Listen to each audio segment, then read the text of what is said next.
Good morning friends, आप सबों का हमारे चैनल के ट्यूटोरियल्स में स्वागत है। आज जो है MIL Hindi AEC 1 MIL Hindi AEC 1 के कुछ व्याख्या को देखेंगे। एक्सप्लेनेशन, व्याख्या, ठीक है। उसको हम लोग आइए देखते हैं। कबीरदास का कुछ साखियाँ हैं, उनके व्याख्या को देखते हैं। MIL Hindi AEC 1। कबीरा पढ़ीवा दुड़ी करी पुस्तक देई बहाय, 52 अक्षर शोधी करी हृदय ममय चितलाई। राम के दीवाने कबीर का कथन है कि पुस्तकीय बातें बेकार है, इसलिए उसने पुस्तकें क्या की, बहा दी। परमात्मा ईश्वर को जानने के लिए किताबी ज्ञान नहीं वरन वास्तविक ज्ञान आवश्यक है। हिंदी की देवनागरी की वर्णमाला, जिसमें स्वर व्यंजन मिलाकर 52 अक्षर बनते हैं, उन्हें देखने के पश्चात संत कबीर को र और म अर्थात राम मिले।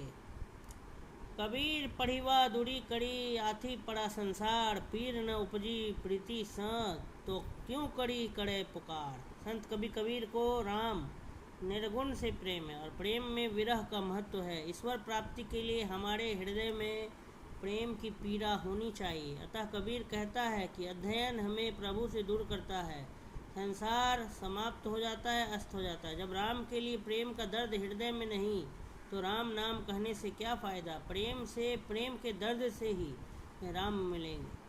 पोथी पढ़ी पढ़ी जग मुआ, पंडित भया न कोई, एक आखिर पीव का पढ़े सो पंडित होए। कबीर की निर्गुण भक्ति की सबसे बड़ी विशेषता है प्रेम मूला भक्ति। संत कबीर राम भक्ति के लिए प्रेम ही मुख्य साधन मानता है। संसार शास्त्र पढ़ पढ़ कर समाप्त हो गया, लेकिन पंडित ज्ञानी कोई नहीं हुआ, उसे ईश्वर का वास्तविक ज्ञान नहीं हुआ। एक अक्षर प्रभु का अगर पढ़ेंगे तो जिसने पढ़ा वह ज्ञानी हो गया।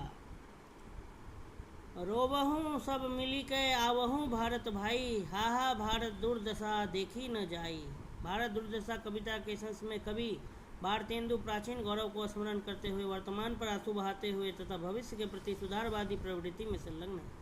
भारतेंदु जैसे परम राष्ट्रवादी एवं भावुक कवि के हृदय में वर्तमान भारत की दुरावस्था के प्रति कोई भाव नहीं आता, यह तो संभव ही नहीं था। वह सारे भारतवासियों को देश की दुर्दशा देख सबको मिलकर रोने के लिए आमंत्रित करते हैं, जिससे वर्तमान भारतीय दुर्दशा से अपनी रक्षा कर फिर बीते हुए उन गौरवशाली दिनों को वापस ला सके। भारत दुर्दशा का कारण मध्यकाल की लंबी अराजकता, अव्यवस्था के बाद अंग्रेजों का आगमन है। इस उद्धामूलक और जागरण मूलक चिंतन को कवि प्रस्तुत करते हैं पूरी सफलता और शक्ति के साथ। किसी न किसी रूप में भारत आज भी दुर्दशाग्रस्त, हमारी आज़ादी और राष्ट्रीय एकता का खतरा। अतः यह काव्य पंक्ति आज भी संदर्भों से जुड़ी है। रोवहूँ सब मिली के आवहूँ भारत भाई, हा भारत